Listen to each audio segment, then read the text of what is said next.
Na aula anterior, nós entendemos como é possível criar variáveis utilizando os indicadores const, let e var. Na aula de hoje, nós vamos falar sobre operadores no JavaScript. Essa aula será dividida em dois momentos. Nesse primeiro, nós vamos falar sobre operadores aritméticos. E em um posterior, nós vamos falar sobre operadores lógicos. Então, sem mais delongas, vem comigo e bora codar.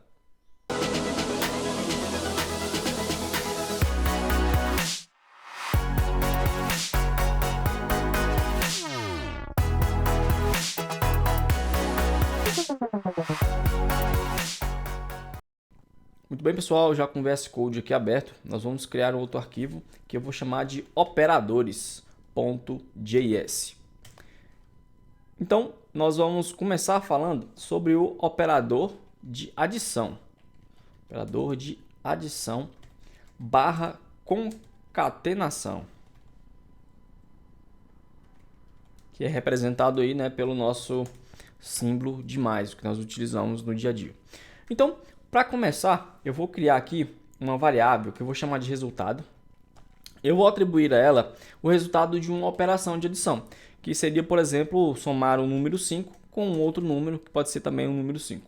Então, nesse caso, a nossa variável resultado está recebendo a soma entre esses dois números. Só que eu posso fazer um pouco diferente disso. Ao invés de colocar esses números aqui de forma direta, eu posso atribuir eles a uma determinada variável, que aqui eu posso chamar de var1, e logo abaixo criar uma outra variável, que eu vou chamar de var2, e aí substituir esses números aqui pelas variáveis propriamente ditas, ok? E o que é que isso quer dizer, né? Obviamente, ou melhor, especificamente. Quer dizer que a nossa variável resultado, ela está recebendo o resultado dessa soma, da soma, né, dos valores que foram atribuídos à variável var1 e var2. Isso aqui vai nos retornar, obviamente, o valor 10, a soma de 5 mais 5. Então, para que isso possa aparecer no nosso console, eu vou colocar um log aqui, ou melhor, no nosso terminal, eu coloquei um log e agora eu vou rodar node e o nome do arquivo que eu estou querendo executar, operadores.js. Olha só, ele já nos traz aqui o resultado da soma dessa operação, o resultado dessa operação, né? Então, quando nós estamos utilizando números e utilizando o operador aqui de mais, de soma, nós estamos dizendo que estamos realizando uma operação de adição. Só que se nós estivermos trabalhando com uma string, com um texto, essa denominação ela muda um pouco, né? Então, para exemplificar isso, eu vou remover esse log aqui. Eu vou criar uma outra variável que eu vou chamar de nome, vou atribuir um nome qualquer a ela, uma outra variável que eu vou chamar de sobrenome e também atribuir um valor a ela, no caso um texto, tá? E uma outra variável que eu vou chamar de resultado 2.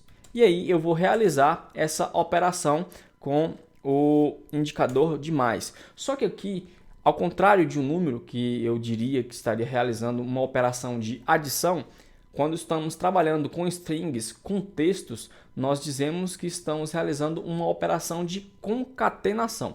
Então, basicamente aqui a sintaxe é a mesma, né, do exemplo anterior. Nós vamos colocar a primeira variável, que nesse caso é o nome, e logo após o operador de concatenação, agora, nós vamos colocar a outra variável, que é o sobrenome. Colocando um log nisso agora, olha só o que nos é retornado.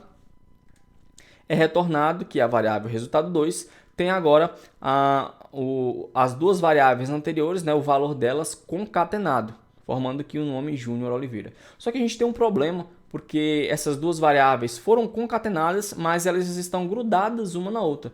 E isso acaba que atrapalha um pouco, né, se torna um pouco ilegível. Como que a gente pode resolver esse problema? Existem pelo menos duas maneiras. A primeira é simplesmente adicionar um espaço, né, na variável aqui no final da variável. Isso vai fazer com que esse espaço seja adicionado à variável, ao final da variável, fazendo com que isso se torne um pouco mais legível.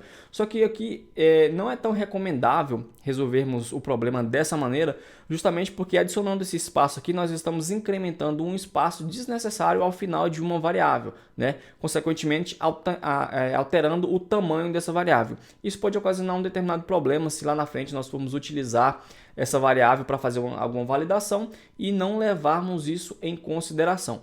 Então, eu vou remover isso aqui.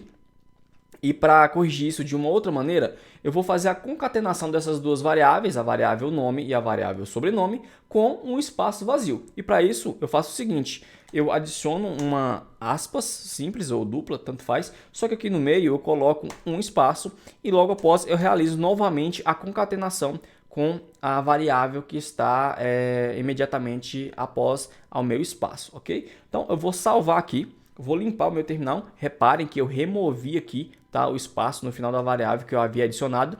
Então se eu rodar agora, olha só, ele corrigiu o problema para a gente, né? A gente tem um espaço aqui entre as duas variáveis, ok? Bom, agora nós vamos limpar esse log aqui, ou pelo menos comentar, porque nós vamos falar sobre o operador. Olha só, fiz errado aqui. É um comentário, né? Operador de subtração. Bom, o operador de subtração é tão simples quanto o de adição. Então, se a gente tem aqui uma variável que eu vou chamar de número e atribuir um valor qualquer a ela, eu posso simplesmente dizer que essa variável ela vai receber o valor de uma subtração entre dois números, né? Por exemplo, 10 menos 5. A gente sabe que essa variável aqui vai nos retornar o valor 5.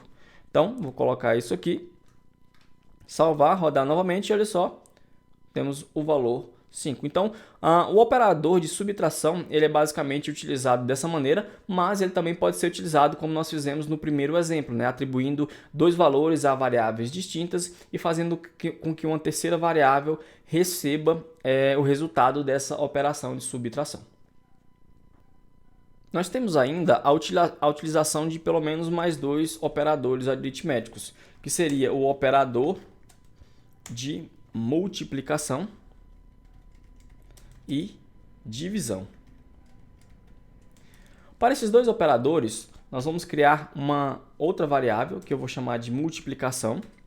E aí eu vou dizer que essa variável ela vai receber o resultado de uma operação, e nesse caso é uma operação de multiplicação, né? Então eu vou colocar aqui como exemplo 10 vezes, que é representado pelo símbolo de asterisco, 5. Aqui nós vamos ter o valor 50, ok? Para uma operação de divisão, é basicamente a mesma coisa, só que com o operador de divisão. Então aqui eu vou colocar divisão e dizer que 15 vai ser dividido por 5. E aí nós vamos ter o valor de 3, ok? Esses dois operadores, assim como os operadores anteriormente citados, eles podem ser atribuídos os valores a variáveis distintas e aí utilizados para retornar esse mesmo valor. Só que aqui eu não vou fazer isso justamente para não deixar o vídeo muito grande, ok? Mas vocês em casa eu recomendo que vocês façam e treinem especificamente esse tipo de aplicação de valores a variáveis e operadores. Além disso, além de ter esses operadores, nós temos um operador muito importante que agora sim eu peço que vocês tenham uma total atenção porque ele é um pouco diferente dos demais. Nós vamos falar sobre o operador resto. O operador resto pode ser representado pelo símbolo de porcentagem. E como que isso funciona? Bom, eu vou criar uma variável que eu vou chamar de resto. E aqui eu vou atribuir a seguinte operação: 10 porcentagem 3. Então, como que a gente lê isso, né? Basicamente, aqui está dizendo o seguinte: se eu dividir 10 por 3, qual vai ser o resto dessa operação? E aí, esse valor vai ser atribuído à variável aqui, ok? Nesse caso, nós vamos ter o valor 1. Então, o resto dessa operação, dividindo 10 por 3, o resto disso é 1, ok? Então, como que eu posso utilizar isso no meu dia a dia?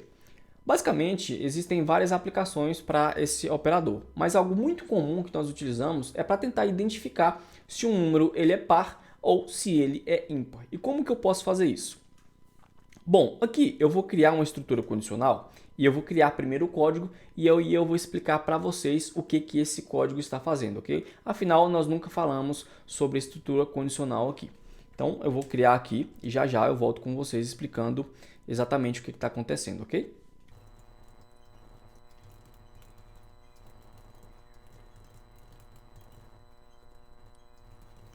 Muito bem, com o nosso código aqui já criado, veja só. Eu criei uma variável e atribuí o valor 10 a ela. Aqui na minha estrutura condicional, eu estou dizendo que é o seguinte: Se a expressão que estiver aqui dentro for avaliada como true, executa esse código aqui. Se não for avaliado como true, então vai ser false, executa para mim esse meu trecho de código aqui, ok? E qual é a expressão que estou avaliando aqui? Eu estou verificando se o valor da variável número, se o resto, né, do valor da variável número dividido por 2 for igual a 0, esse número ele vai ser par. Se não for igual a 0, se houver um resto, ele não é par, ele é ímpar. Então veja só, 10 dividido por 2, qual é o resto? Nós sabemos que o resto é 0. Então, salvando aqui e rodando isso no meu terminal, olha só, 10 é par. Se eu trocar esse valor aqui e colocar o valor 11, salvar, rodar no meu terminal, olha só, 11 é ímpar, ok?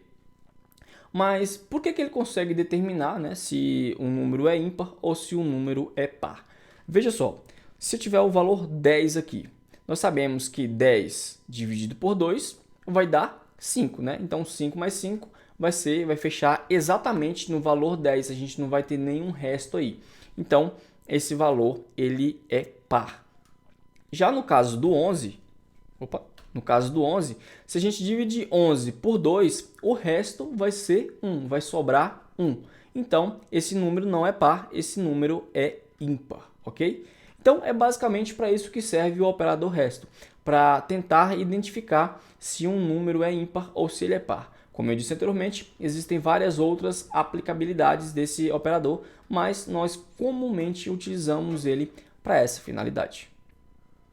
Nesse vídeo, nós entendemos como funcionam os operadores aritméticos aqui no JavaScript. Obviamente, esse é um conteúdo bem introdutório, então se você teve alguma dúvida, por favor, comenta aqui embaixo que eu vou tentar responder e sanar todas as suas dúvidas, ok?